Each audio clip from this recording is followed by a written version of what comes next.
Hello everyone, my name is Pixlriffs. Welcome back to a snapshot video. This is Minecraft Snapshot 22w46a for the most recent snapshot for both 1.19.3 and experimental features for Minecraft 1.20. I haven't done a snapshot video since we first took a look at some of the new features that were announced at Minecraft Live and came to the game shortly afterwards, namely the bamboo wood set and hanging signs and rafts and all of that good stuff, camels as well. I still love the camels so much, but I decided to skip a couple of snapshots. Didn't want to just flood you guys with snapshot videos, and there were fairly minor additions to the game. But I wanted to come back this time because I am so happy with one of the changes in particular that they have made in this specific snapshot. I'm going to be doing this in creative mode, by the way, because some of the other stuff they're doing in this snapshot is a little bit difficult to get hold of in survival. It requires a lot of commitment. You need to get a creeper struck by lightning, and that requires lightning rods or a trident, and then you need to take it to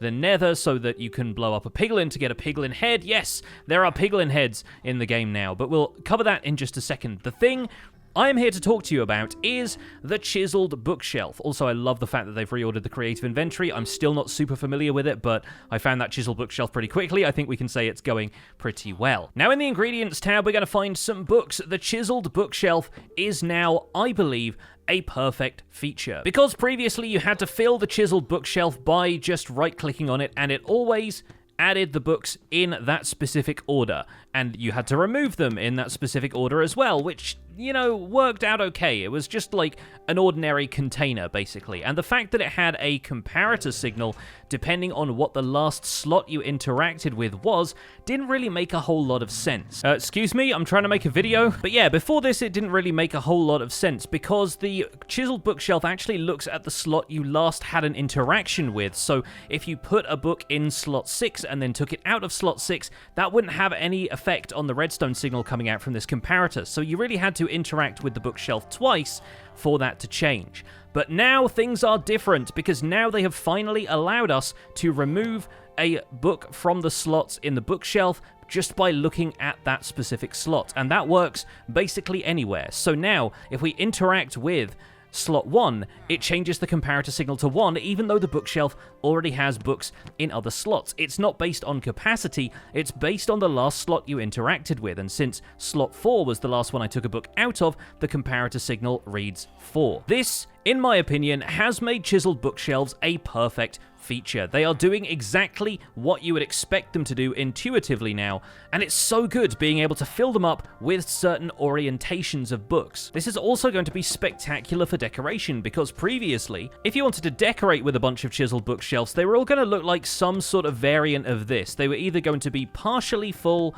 or they were going to be completely full or completely empty, but they always had to start left to right on the top row and then left to right on the bottom row. So they would always look kind of samey, but now, if we remove books from any of these slots, we can actually have a completely custom configuration of books, so the shelves can look empty and full in different ways. Now we can end up with a combination lock where if you interact with a couple of slots down here, it doesn't do anything, but if you interact with slot 2, the door opens, and I think that's great. Another thing they've done with Chiseled Bookshelves is make them compatible with hoppers, so a hopper into any of the side faces or the top face will allow you to add in books automatically. You'll notice that this also affects the last slot interacted with. So if I throw this book in here, it interacts with slot 2, filling that, and that changes the comparator signal. So there is option for automation in here, but you can also fill up certain slots manually to make sure that the slot that gets interacted with ends up being a specific one, and then blocking it from going any further by already having a book in slot 6. I think that's going to be pretty valuable. Incidentally, you can also remove books from a Chiseled Bookshelf using a hopper, which I think is going to be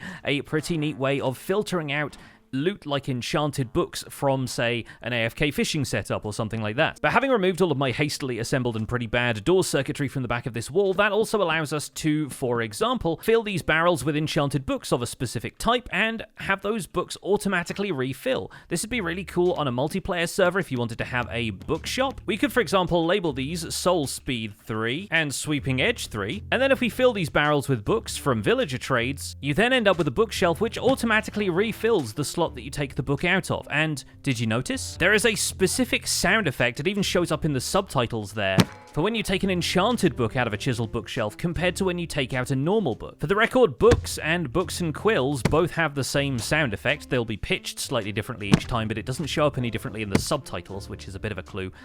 Enchanted books have that enchanting sound to them, so it's easier to identify what you're removing from a bookshelf when you take it out. Now, some people may not consider these a perfect feature yet because they still want them to have interactions with enchantment tables, and I think, honestly, they don't need that right now. The main reason being, it kind of removes value from the existing bookshelves to have chiseled bookshelves just be a way better alternative. So should a chiseled bookshelf then have twice the impact on an enchantment table? What happens if it only has 5 books in it? Does that make a difference or not? There are so many variables that would not be particularly intuitive for players to figure out. There is also the issue of them being directional. So right now, if I place this chiseled bookshelf that way, I can't place any books inside or remove any books from this one. You can't fill up a chiseled bookshelf by right-clicking on it anywhere anymore. It has to be interacting with the slots on the front, which I think is the best mechanic for it to be intuitive, but of course if you place these a certain way, you could fill up the chiseled bookshelf like this and then cover the front of it, and you wouldn't know whether this had books in it or not. You could still add or remove them with a hopper, and in future that could lead to some really interesting mechanics for variable enchantment tables controlled by redstone, but you can already do that simply by pushing regular bookshelves around. In short, I don't think the chiseled bookshelf really has a place in the enchanting setup unless they decide to completely overhaul the mechanics of enchanting in future, which I would not be opposed to, but for now, chiseled bookshelves have enough functionality of their own to be worthwhile as a feature. And of course, if you get creative with your bookshelf placement, you can even include a couple of chiseled bookshelves in your enchanting setup, throw in a couple of books like this, and you're not going to affect the level 30 enchantment on the enchantment table because you've got all of the bookshelves around the outside. So all that is to say, I think chiseled bookshelves are pretty much a complete feature as of this snapshot, and Mojang have done a pretty spectacular job of making sure that this operates how you expect it to. There have been some other really cool features in these snapshots for the creative mode inventory. I'll briefly summarize a couple of my favorite things, although I'm not going to go into every single detail here. First of all, the fact that you can now get monster spawners from this spawn eggs tab here in the creative inventory. It also removes those from the miscellaneous tab where there were a lot of them and they were cluttering things. I really like the fact that we can get monster spawners, and they also don't have a default mob already set in there. You have to set it using a spawn egg, which wasn't the case before, so whenever you set up a default spawner like this using the /give command, it would just spawn pigs as soon as you placed it down. And apparently that one didn't want to spawn polar bears in the desert. Not a big surprise, really. But throughout the creative inventory, you'll find that there are a few items missing that we normally have to use /give to get, like we used to with the monster spawners. And those are now going to be available to you if you go into Options, navigate to the Controls menu, switch on the Operator Items tab, and if you have admin permissions for your world. Basically, if you have cheats enabled or if you're the op on a multiplayer server. Now, when you open the Creative tab, you'll notice that the Operator Utilities tab becomes available, and that's got all of the different levels of light block. It's got structure void, barriers, and structure blocks, along with jigsaw blocks if you're doing more complicated things with generating structures. Also has minecarts with command blocks and the 3 different types of command blocks, along with the coveted debug stick so that you can change different block state, which I've already been doing a little bit in this world because I was lamenting the fact that hanging signs don't connect to fence posts, and I really wanted them to be able to connect on the side, but frankly, it doesn't really make a whole lot of sense if they do, because normally they'd connect to the side of a solid block. These aren't solid blocks. Even if you use the debug stick to adjust this, it doesn't exactly line up super well with the hanging sign model, so yeah, better left the way it is, I think. In the Building Blocks tab, we also scrolled past these, block of bamboo and block of stripped bamboo. These are now made using 9 bamboo. The planks are a 2x2 of bamboo, the block of bamboo is a 3x3, and you can strip it using an axe to get this lighter variant that matches color with the rest of the bamboo here. But it's directional like a log block is, so we actually get multiple different aspects of this, plus a really cool top texture that kind of puts me in mind of TNT, actually. You see how TNT is really meant to look like 16 sticks of dynamite all bundled together with a big fuse? Well, the block of bamboo kind of looks that way. It also creates this really pleasant green, yellow, red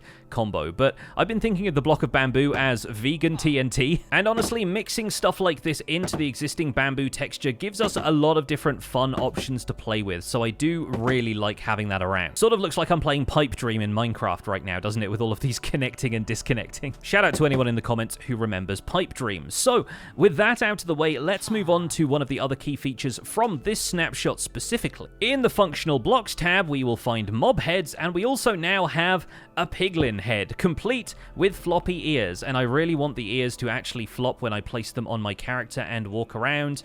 They do! Yes! I hadn't even tested this before we started the episode, but I'm so happy that the ears flop. Oh, I kind of wish they had a bit more physics when you jump up and down with them, but just the fact that they flop around like that, that's so good. I wonder if we could substitute these for gold armor in the nether. I wonder if piglins will be happier with us if they think that we're an actual piglin. Nope, turns out they're not the biggest fans of that. Which makes sense, really. I mean, you are wearing one of their severed heads. The trick to getting a piglin head is just like the trick to getting any other mob heads that are available in vanilla. You blow one up with a charged creeper, which of course presents the interesting question of exactly how you get a charged creeper safely to the nether. But presuming you can do that, okay, what's the point of having the piglin head other than just aesthetics and being able to put it around? Well, it turns out mob heads have some extra functionality as of this snapshot. And did you know that mob heads actually had functionality before this? Like, if you wear a creeper head, it is less likely for creepers to notice you. It's kind of like sneaking or an invisibility potion. It decreases mobs' awareness of whether or not the player is around if you're wearing one of their heads at the time. Nobody bothers using this because honestly, it's not that great a protection as opposed to wearing, you know, a blast protection helmet, but the fact is, it is possible. But now each of these heads has some compatibility with note blocks. Placing a mob head on top of a note block actually changes the note block to output the sound of that mob, which is going to make for some pretty good trolling opportunities when it comes to creeper sounds in particular. What I'm curious about is what happens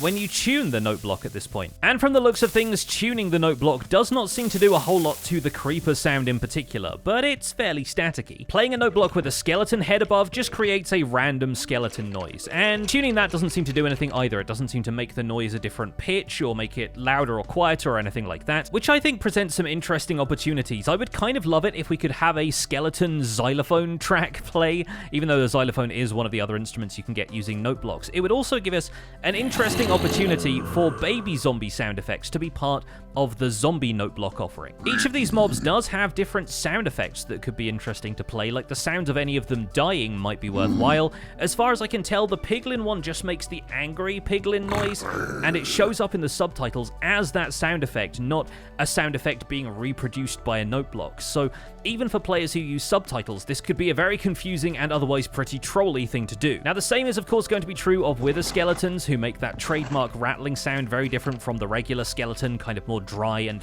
breathy. The dragon roar is absolutely deafening, even when you're fighting the dragon in vanilla, so I expect that's going to be a great way to annoy players, just having this running on a 60Hz observer clock. And it seems like player heads don't currently do anything. Now, some people were speculating that this could be a player damage sound, or the old trademark oof sound that Steve used to make back in the early days of Minecraft, but for now it just seems like player heads are exempt from this particular lineup. So what do you think of these changes? Do you think they could be improved? Do you think it's just a nice level of trolling right now? I am curious to hear your thoughts. And perhaps you agree with me that the Chiseled Bookshelf is now a much more complete feature, and honestly might be what they hoped to do with it all along. But anyway, that's going to be it for this look at the latest snapshot. Thank you so much for watching this video. My name has been Pixlriffs. Don't forget to leave a like on this video if you enjoyed it, subscribe if you want to see more, and I'll see you folks soon. Take care. Bye for now.